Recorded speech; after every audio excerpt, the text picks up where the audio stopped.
요양 등급 못 받는 이유, 몸이 문제가 아니라 이 서류 때문입니다. 이 서류 하나를 제대로 준비하지 못하면 아무리 거동이 불편한 부모님도 탈락합니다. 반대로 이 서류를 제대로 준비하면 내달부터 160만 원이 국가에서 나옵니다. 57세 박정숙 씨는 어머니 요양 등급 결과를 기다리던 날 혼자 부엌에서 설거지를 하고 있었습니다. 어머니는 혼자 화장실도 못 가시고 밥 한 숟가락 드실 때도 옆에서 누군가 붙어 있어야 하는 상태였습니다. 당연히 등급이 나올 거라고 믿었습니다. 아니, 이 정도면 나와야 정상 아닙니까? 그날 오후 문자 한 통이 왔습니다. 등급 외 판정. 탈락이었습니다. 박정숙 씨는 싱크대를 붙잡은 채 한동안 움직이지 못했습니다. 이유가 뭔지 아십니까? 어머니 몸 상태가 문제가 아니었습니다. 담당 의사가 바빠서 소견서를 딱 3줄만 쓴 겁니다. 병명 하나, 고혈압 있음, 편마비 소견, 끝이었습니다. 어르신이 얼마나 힘드신지는 한 줄도 없었습니다. 그 3줄짜리 종이 한 장이 매달 160만 원을 날려버린 겁니다. 억울하지 않습니까? 혹시 지금 부모님 요양 등급 신청을 준비하고 계십니까? 아니면 이미 한번 탈락하셨습니까? 부모님 요양 문제, 나 혼자만 알고 있기엔 아까운 내용입니다. 지금 가족 단톡방에 올려두시면 나중에 형제들이 두고두고 고마워할 겁니다. 그런데 사실 소견서보다 더 결정적인 게 하나 있습니다. 방문 조사 당일 어르신이 무심코 하는 행동 하나가 등급을 통째로 날려버립니다. 그게 무엇인지 조금 있다가 반드시 말씀드리겠습니다. 안녕하세요. 저는 김수진입니다. 노인복지 분야에서 15년째 요양 상담을 하고 있습니다. 그동안 제가 직접 상담한 보호자분들만 해도 수천 명이 넘습니다. 부모님 돌봄 때문에 막막하고 지쳐있는 분들 옆에서 제도를 찾아드리고 서류를 함께 준비해온 사람입니다. 지금부터 그 15년의 경험을 다 말씀드리겠습니다. 장기 요양 등급, 이름만 들으면 뭔가 복잡하고 어려울 것 같습니다. 사실 간단합니다. 국가가 어르신에게 얼마나 많은 도움이 필요한지를 평가해서 매겨주는 등급입니다. 이 등급을 받으면 요양원이나 재가 서비스를 국가 지원으로 훨씬 저렴하게 이용할 수 있습니다. 여기서 중요한 점이 하나 있습니다. 장기 요양보험은 병원 갈 때 쓰는 건강보험과는 완전히 별개로 운영되는 제도입니다. 건강보험 열심히 내고 있으니까 알아서 해주겠지 하고 기다리시는 분들 계십니다. 아닙니다. 그런 거 없습니다. 따로 신청을 해야 합니다. 만 65세 이상이면 누구나 신청하실 수 있습니다. 65세 미만이더라도 치매나 뇌혈관 질환 같은 노인성 질병이 있으면 신청이 가능합니다. 등급을 받으면 비용이 얼마나 달라질까요? 요양원 한 달 비용이 200만 원이라고 해보겠습니다. 등급이 없으면 200만 원을 전부 본인이 내야 합니다. 그런데 등급을 받으면 본인 부담금이 20%, 그러니까 40만 원만 내면 됩니다. 나머지 160만 원은 국가에서 대신 내주는 겁니다. 1년으로 따지면 1,920만 원입니다. 72세 박금순 할머니는 3년 동안 이 제도를 몰랐습니다. 딸분이 직장을 다니면서 혼자 모든 걸 감당하고 계셨습니다. 장보기, 병원 동행, 목욕까지 퇴근하고 와서 밤새 돌보다가 다음날 또 출근하는 생활이었습니다. 그러다 상담을 받으신 후 등급을 신청하셨고 3등급을 받으셨습니다. 지금은 요양보호사가 일주일에 5번 집으로 오십니다. 딸분은 처음엔 죄책감이 들었다고 하셨습니다. 엄마 돌봄을 남한테 맡기는 것 같아서요.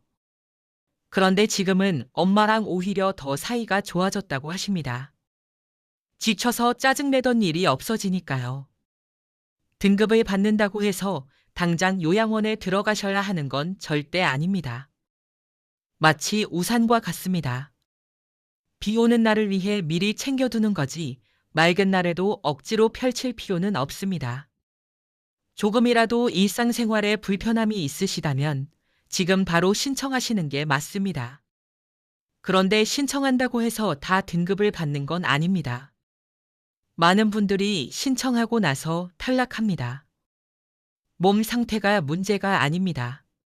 탈락하는 진짜 이유가 따로 있습니다. 그게 뭔지 조금 이따가 말씀드리겠습니다. 많은 분들이 요양 등급이 탈락하면 이렇게 생각하십니다. 부모님 몸 상태가 아직 덜 안 좋아서 그런가 보다 하고요. 아닙니다. 제가 15년 동안 상담하면서 확인한 진실은 다릅니다. 탈락하는 가장 큰 이유는 몸 상태가 아니라 의사소견서 때문입니다. 소견서에 어르신의 실제 상태가 제대로 담기지 않았기 때문입니다. 54세 이정훈 씨가 저를 찾아오셨습니다. 어머니는 68세였고 뇌졸중 이후 왼쪽 팔다리가 거의 움직이지 않으셨습니다. 혼자 화장실도 가기 힘드시고 밥을 드실 때도 옆에서 도와드려야 했습니다. 침대에서 혼자 일어나는 것조차 힘드셨습니다. 누가 봐도 등급이 나와야 하는 상태였습니다. 그런데 결과는 4등급이었습니다.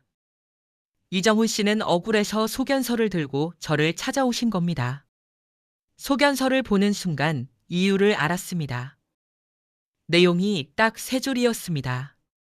뇌졸중 진단, 고혈압 있음, 좌측 편마비 소견. 끝이었습니다. 어머니가 하루에 얼마나 힘드신지는 한 줄도 없었습니다. 소견서는 진단서가 아닙니다. 병명을 적는 서류가 아니라 어르신이 일상에서 얼마나 도움이 필요한지를 보여주는 서류입니다. 심사위원들이 방문 조사 전에 가장 먼저 보는 서류가 바로 이 소견서입니다. 소견서 내용이 빈약하면 어르신이 아무리 힘드셔도 낮은 등급이 나오거나 탈락합니다. 소견서에는 크게 3가지가 반드시 들어가야 합니다. 혼자 일어날 수 있는지, 걸을 수 있는지 같은 신체 기능 상태가 구체적으로 적혀 있어야 합니다. 식사, 옷 입기, 세수, 화장실, 목욕.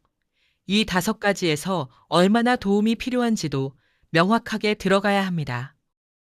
특히 놓치기 쉬운 부분이 하나 더 있습니다. 치매 증상이 있는지, 기억력이나 판단력에 문제가 있는지, 인지 상태도 반드시 포함되어야 합니다. 이 3가지가 빠지면 소견서가 아무리 길어도 소용이 없습니다. 병원 가시기 전에 어르신의 하루 일과를 종이에 메모해서 의사 선생님께 보여드리십시오. 아침에 혼자 일어나시는지, 세수는 혼자 하시는지, 화장실은 어떻게 가시는지, 밥은 혼자 드실 수 있는지, 이런 내용을 하나하나 적어서 드리는 겁니다.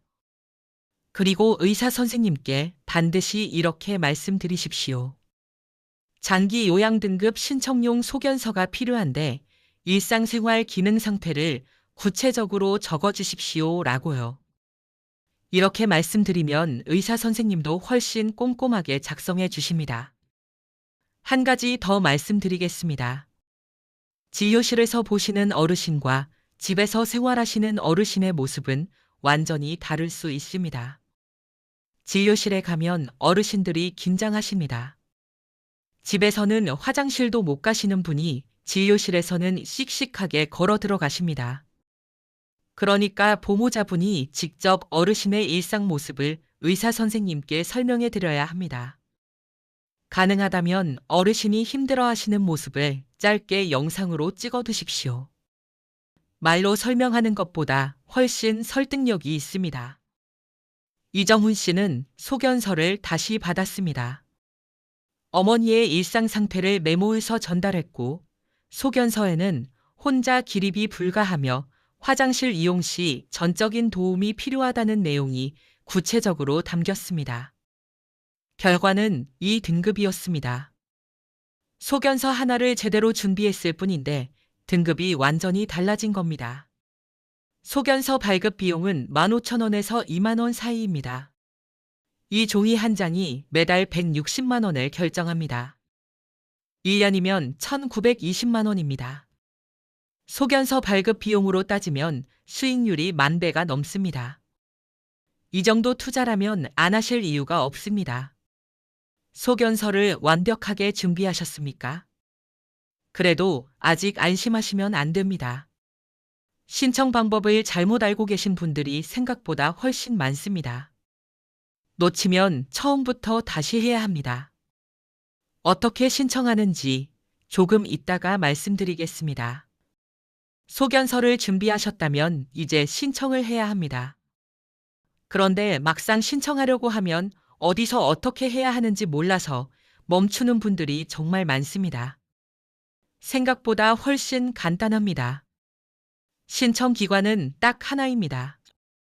국민건강보험공단입니다. 방법은 3가지인데 가장 편한 방법부터 말씀드리겠습니다. 전화입니다. 1577-1000으로 전화하시면 됩니다. 장기 요양 신청하고 싶다고 말씀하시면 담당자가 안내해 드립니다. 어르신 정보와 보호자 정보를 말씀드리면 신청이 접수됩니다. 인터넷이 불편하신 분들, 직접 어딘가 가기 어려우신 분들은 전화 한 통으로 해결됩니다. 온라인 신청도 있습니다. 국민건강보험공단 홈페이지에 들어가셔서 장기요양보험 메뉴를 찾으시면 됩니다. 그런데 솔직히 말씀드리면 컴퓨터 사용이 익숙하지 않으신 분들께는 권하지 않습니다. 괜히 도전하셨다가 중간에 막혀서 포기하시는 분들이 꽤 많습니다. 3번째는 가까운 국민건강보험공단 지사에 직접 방문하는 방법입니다. 담당자와 직접 얼굴을 보면서 상담받으실 수 있습니다. 서류를 그 자리에서 확인받을 수 있어서 빠뜨린 게 있을 때 바로 보완하기 좋습니다. 시간 여유가 되신다면 방문 신청이 가장 실수가 적습니다. 신청할 때 필요한 서류는 3가지입니다. 장기 요양 인정 신청서, 신분증, 의사소견서입니다. 신청서는 공단 홈페이지에서 내려받으시거나 지사 방문 시 현장에서 받으실 수 있습니다. 신분증은 어르신 것과 보호자 것 모두 챙기십시오. 그리고 소견서는 반드시 원본을 가져가셔야 합니다. 여기서 반드시 아셔야 할 것이 하나 있습니다. 소견서에는 유효기간이 있습니다. 발급일로부터 90일 이내여야 합니다. 62세 이진숙 씨는 아버지 요양 등급을 신청하러 지사에 방문하셨습니다. 서류를 완벽하게 챙겨서 가셨습니다. 그런데 담당자가 소견서를 보더니 이렇게 말했습니다. 죄송한데요. 소견서 유효기간이 지났습니다. 발급일이 91일 전이었습니다. 단 하루 차이였습니다.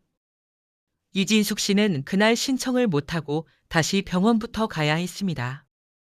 하루 차이로 헛걸음을 하신 겁니다. 소견서를 받으셨다면 바로 신청하시는 게 맞습니다. 서랍 속에 넣어두고 잊어버리시면 안 됩니다. 신청이 접수되면 그 다음부터는 공단이 움직입니다. 접수 후 보통 1주일에서 2주일 사이에 방문조사원이 연락을 해옵니다. 어르신이 계신 곳으로 직접 방문해서 상태를 평가합니다. 이 방문 조사 결과가 등급을 결정하는 가장 큰 변수입니다. 그런데 이 방문 조사에서 많은 분들이 치명적인 실수를 합니다. 몸이 힘드신 어르신이 조사원 앞에서 오히려 멀쩡하게 행동하셔서 등급을 스스로 날려버리는 겁니다. 어떻게 막을 수 있는지 조금 이따가 말씀드리겠습니다.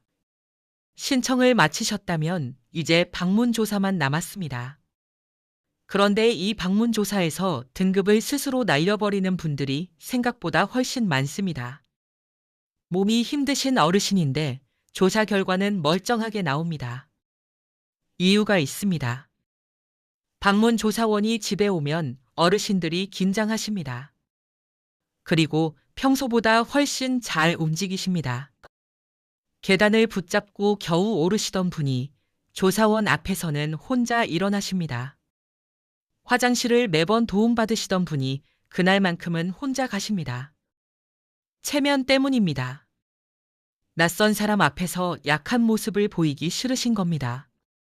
우리 어르신들이 워낙 강하고 자존심이 세시다 보니 이게 오히려 등급을 날려버리는 겁니다. 73세 최순애 할머니는 두 다리에 힘이 없어서 혼자 일어나는 것도 힘드시고 화장실도 항상 딸이 옆에서 부축해드려야 했습니다. 그런데 조사원이 오던 날 할머니는 혼자 일어나서 직접 차를 끓여 내오셨습니다. 손님이 오셨으니 대접을 해야겠다고 생각하신 겁니다. 딸분이 옆에서 당황하셨습니다.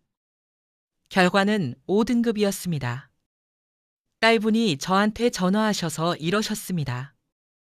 선생님, 저희 어머니가 평소에 저 없으면 화장실도 못 가세요. 그런데 어떻게 5등급이 나올 수가 있어요? 조사원 앞에서 차를 끓여 내오셨으니까요. 그렇다면 어떻게 하셔야 할까요? 조사 전날 어르신께 반드시 이렇게 말씀드리셔야 합니다. 내일 오시는 분은 엄마를 도와드리려고 오시는 분이에요. 평소에 얼마나 힘드신지 솔직하게 보여드려야 제대로 도움을 받을 수 있어요 라고요. 억지로 잘하려고 하시면 오히려 손해라는 걸 미리 꼭 말씀드리십시오. 그리고 조사 당일 보호자분이 반드시 자리를 지키셔야 합니다. 어르신 혼자 조사를 받게 두시면 안 됩니다. 조사원이 화장실 혼자 가실 수 있으세요? 라고 물으면 어르신들이 네 라고 대답하시는 경우가 많습니다. 실제로는 혼자 못 가시는데도 그렇게 대답하십니다. 이럴 때 보호자분이 옆에서 정확하게 보완 설명을 드려야 합니다. 어머니가 혼자 일어나시기는 하는데 중간에 한 번씩 넘어지십니다. 라든지 화장실은 혼자 가시는데 바지 내리는 건 제가 도와드립니다. 라는 식으로요. 이런 구체적인 설명이 조사 기록에 그대로 반영됩니다. 조사원이 평가하는 항목은 크게 5가지인데 이름은 외우실 필요 없습니다. 쉽게 말하면 어르신이 하루를 어떻게 보내시는지를 보는 겁니다. 일어나고 앉고 밥 드시고 세수하고 옷 입고 화장실 가는 것, 이 모든 동작에서 얼마나 도움이 필요한지를 봅니다. 조사원이 방문하기 전에 어르신이 가장 힘들어 하시는 상황을 짧게 영상으로 찍어 두십시오. 아침에 침대에서 일어나기 힘드신 모습, 화장실을 혼자 못 가시는 모습, 이런 장면들을 조사원에게 직접 보여드리십시오. 말로 100번 설명하는 것보다 영상 한 번이 훨씬 강력합니다. 최순애 할머니 딸분은 이의 신청을 하셨습니다. 어머니가 평소에 얼마나 힘드신지 담은 영상을 제출하셨고 소견서도 다시 받으셨습니다. 결과는 3등급으로 상향됐습니다. 한 번 탈락하거나 낮은 등급이 나왔다고 해서 끝이 아닙니다. 방법이 있습니다. 이의 신청과 재신청 어떻게 하는지 조금 이따가 말씀드리겠습니다. 등급을 받으셨다면 이제 어떤 혜택을 받을 수 있는지 아셔야 합니다. 그런데 많은 분들이 등급 체계를 헷갈려 하십니다. 딱 하나만 기억하시면 됩니다. 숫자가 낮을수록 상태가 더 심각한 겁니다. 1등급이 가장 중증이고 숫자가 올라갈수록 상대적으로 가벼운 상태입니다. 등급은 1등급부터 5등급, 그리고 치매 초기 단계를 위한 인지지원 등급까지 총 6단계입니다. 혜택이 가장 큰 1등급은 한 달에 쓸 수 있는 한도액이 약 230만 원이고 5등급은 약 140만 원입니다. 그 사이 등급들은 그 중간 어딘가라고 생각하시면 됩니다. 중요한 건 이겁니다. 이 한도액을 본인이 전부 내는 게 아닙니다. 국가가 대부분을 내고 본인은 15에서 20%만 부담하시면 됩니다. 기초생활수급자나 차상위 계층이신 경우에는 본인 부담금이 더 낮아지거나 아예 면제될 수도 있습니다. 등급을 받으면 2가지 방향으로 서비스를 이용하실 수 있습니다. 요양원처럼 시설에 입소하는 방법과 집에 계시면서 서비스를 받는 제가 방식입니다. 제가 방식은 요양보호사가 집으로 직접 오셔서 목욕, 식사, 청소, 외출 동행 같은 서비스를 해드리는 겁니다. 어떤 게 더 좋냐고 물으시는 분들이 많은데 정답은 없습니다.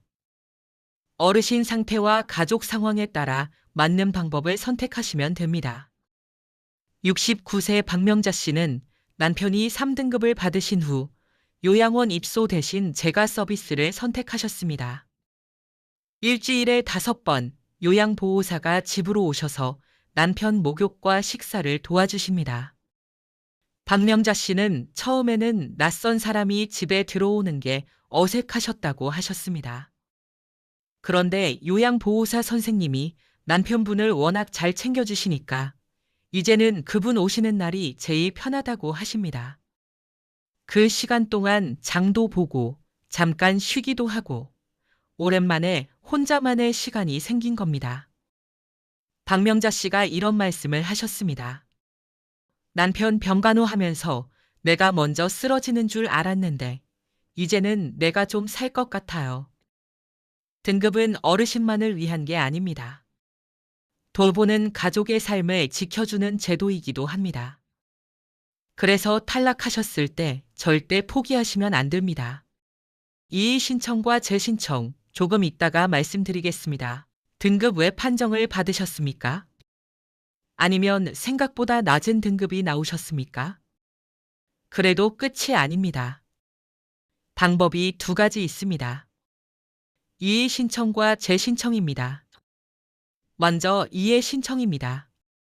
결과 통보를 받으신 날로부터 90일 이내에 신청하셔야 합니다. 이 90일이 지나면 이의 신청 자체가 불가능합니다. 결과 통보를 받으셨다면 달력에 바로 표시해 두십시오. 멍하니 있다가 90일이 지나버리는 분들이 생각보다 많습니다. 이의 신청을 할 때는 반드시 새로운 근거를 함께 제출하셔야 합니다. 억울하다는 말만으로는 결과가 바뀌지 않습니다. 소견서를 다시 발급받거나 어르신의 일상 상태를 담은 영상이나 사진 또는 진단서를 추가로 준비하십시오. 결과가 억울할수록 근거가 더 단단해야 합니다. 58세 한미숙 씨는 아버지 요양 등급이 등급 외 판정으로 탈락하셨습니다.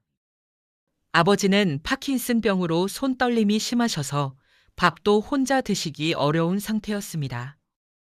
한미숙 씨는 포기하지 않고 바로 이의 신청을 준비하셨습니다. 아버지가 식사하시는 모습, 혼자 일어서려다 휘청이시는 모습을 영상으로 찍었습니다. 소견서도 다시 받았습니다. 이번엔 담당 의사 선생님께 아버지의 하루 일과를 메모해서 드렸습니다. 결과는 3등급이었습니다. 처음 탈락 통보를 받은 지 2달 만이었습니다. 한미숙 씨는 이런 말씀을 하셨습니다. 포기하려고 했는데 그냥 한 번 더 해보길 정말 잘했다고요. 이의 신청 기간이 이미 지나셨다면 재신청이 있습니다. 탈락 이후 어르신 상태가 더 나빠지셨을 때도 마찬가지입니다.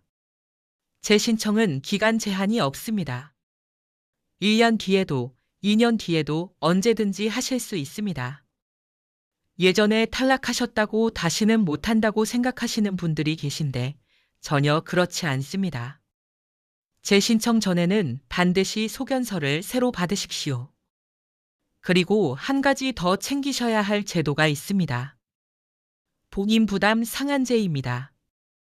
이름이 어렵게 들리시죠? 쉽게 말씀드리면 요양 서비스를 이용하다 보면 본인이 내야 할 돈이 연간 일정 금액을 넘는 경우가 생깁니다. 그 초과분을 나라에서 나중에 돌려주는 제도입니다. 문제는 자동으로 돌려주는 게 아니라는 겁니다. 매년 본인이 직접 신청하셔야 합니다. 신청 안 하시면 돌려받을 돈이 그냥 사라집니다. 챙기지 않으면 손해입니다. 공단에 전화하셔서 본인 부담 상한제 신청하고 싶다고 말씀하시면 안내해 드립니다. 등급을 받으셨다면 매년 꼭 확인하십시오. 부모님 요양 등급 신청을 미루고 계신 분들께 드리고 싶은 말씀이 있습니다. 자녀가 부모님을 위해 해드릴 수 있는 일 중에 이것만큼 확실한 게 없습니다. 약 한 첩 사드리는 것도 좋고 용돈 챙겨드리는 것도 좋습니다. 그런데 등급 하나가 매달 160만 원을 만들어 드립니다. 1년이면 1920만 원입니다. 이게 진짜 효도입니다. 돈도 드리고 제도도 챙겨드리면 부모님이 두 번 좋아하십니다. 오늘 말씀드린 내용에서 딱 하나만 기억하신다면 소견서입니다. 몸이 아무리 힘드셔도 소견서에 담기지 않으면 등급이 나오지 않습니다. 병원 가시기 전에 어르신의 하루 일과를 메모 한 장에 적어서 가져가십시오. 그 종이 한 장이 매달 나오는 돈을 결정합니다. 지금 이 순간 부모님 요양 문제로 혼자 끙끙 앓고 계신 형제 자매가 주변에 분명히 있습니다. 말은 못하고 혼자 짊어지고 있는 겁니다. 말로 설명하려면 한참 걸리는 내용인데 이 영상 하나면 충분합니다. 댓글로 지금 어떤 상황이신지 남겨주시면 제가 직접 읽고 답변 드리겠습니다. 신청을 앞두고 계신지, 이미 탈락하신 건지, 등급은 받았는데 어떻게 써야 할지 모르겠는지 뭐든 괜찮습니다. 부모님 곁에 있어드리는 것만으로도 이미 충분히 잘하고 계십니다.